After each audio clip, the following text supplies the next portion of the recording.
Shalom bien-aimé. Et j'aimerais que ça passe en ligne.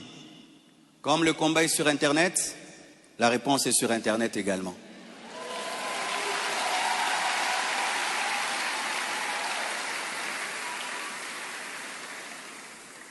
Je n'avais pas l'intention de m'exprimer publiquement à ce sujet, mais voyant le plan manifeste de l'ennemi, de s'aimer la division et de tenter de déstabiliser la communauté CREFEM, j'ai été conduit à sortir de mon silence.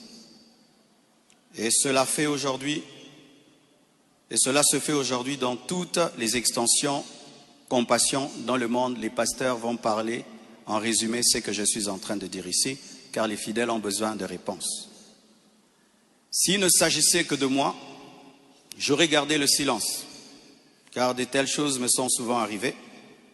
Mais puisque l'honneur de l'Église et la paix de plusieurs sont en jeu, je dois parler, car il y a un temps pour se taire, un temps pour parler.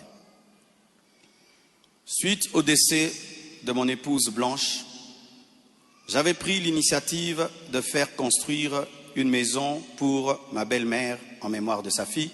Et c'était ça le plan, d'ailleurs, je ne sais pas s'il y a les photos, c'était ça le plan de cette maison R+1. Par amour pour elle, par amour pour sa fille, en mémoire d'elle.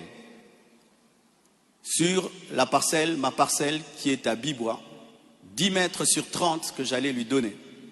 10 mètres, 15 mètres sur 30, ou 10 mètres sur 30, j'ai oublié.